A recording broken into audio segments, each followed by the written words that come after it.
for working with. So with the side saddles, if you're hunting, well, you're going to have a different type of fitness of a horse, and you're going to have a different type of preparation of a horse. If you're hunting, or if you're team chasing, again, it's a totally different discipline, so the horses are totally differently prepared. And then you're getting into your equitation and your ladies hunters.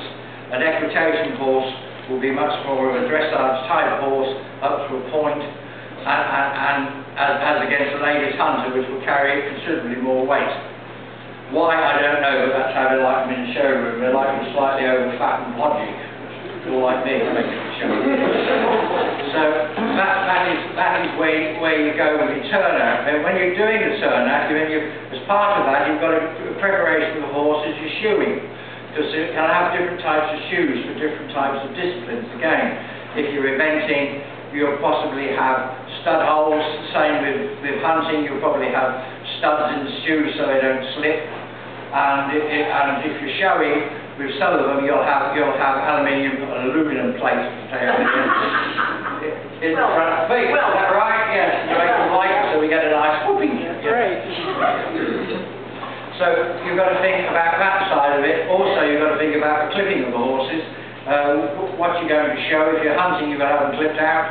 So, and you've got to decide when you're going to clip, so that your actual clip marks don't show when you suddenly get into the showroom. So there's quite a bit to that, which you've got to think ahead of. So that's a little bit to do with that side of it, with the preparation of the horse. Now, the more complicated things when we suddenly start talking about tack, because we have different tack again for different disciplines, for the side saddle as well, and you have different types of side saddles which you'll require. People say, oh, we have a such and such and such a side saddle.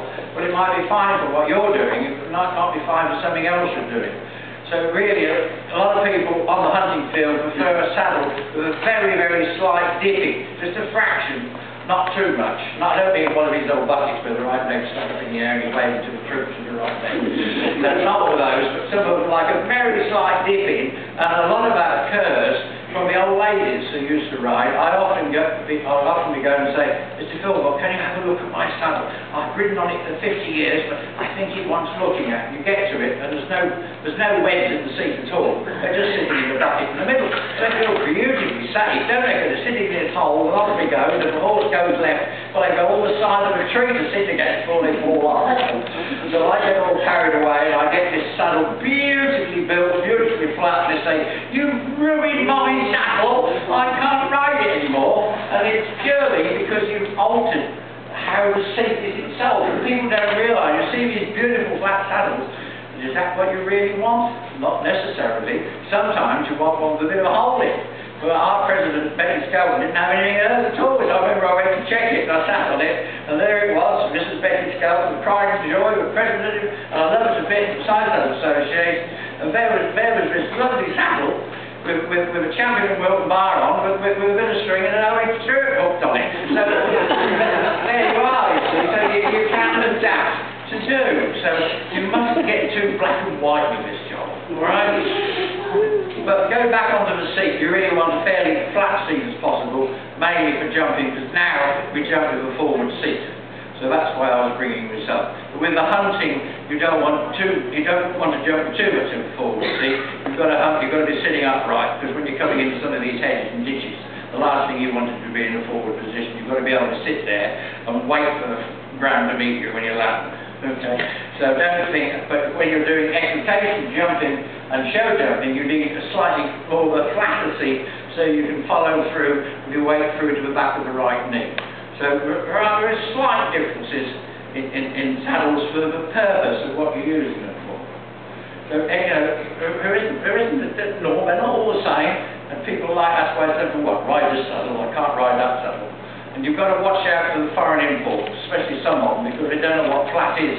They're round like this, which is fine until you turn left and there's nothing under your left seat bone. So you just go straight out. So you've got to make sure that they're as flat as possible. The later ones, up to 1935, 1936, they got flatter and flatter and flatter. In fact, one of the top hunting ladies, the Empress of Austria, her saddle was dead flat, and that was made in 1886.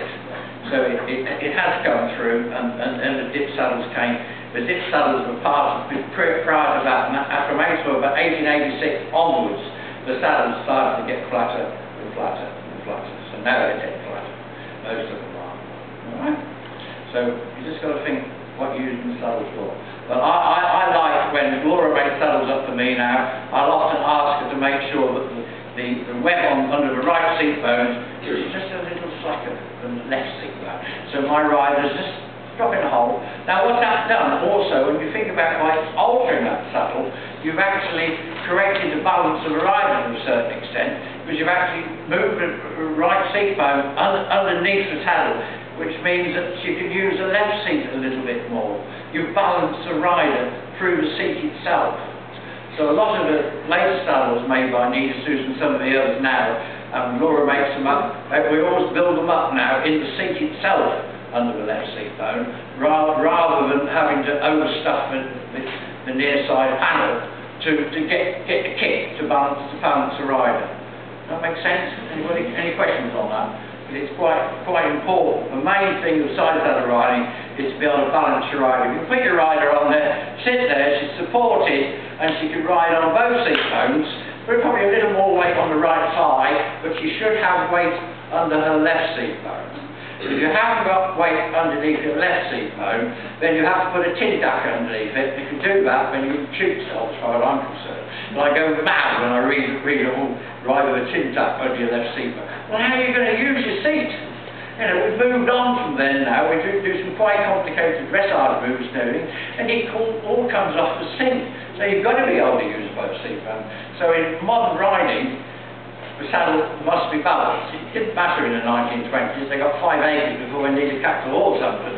Nowadays, we have to be very, very accurate. So it's very important that you get complete fit of the saddle to the horse and to you. That's the most important thing. Okay, so I've got on the saddles a bit, but that's sort of good one.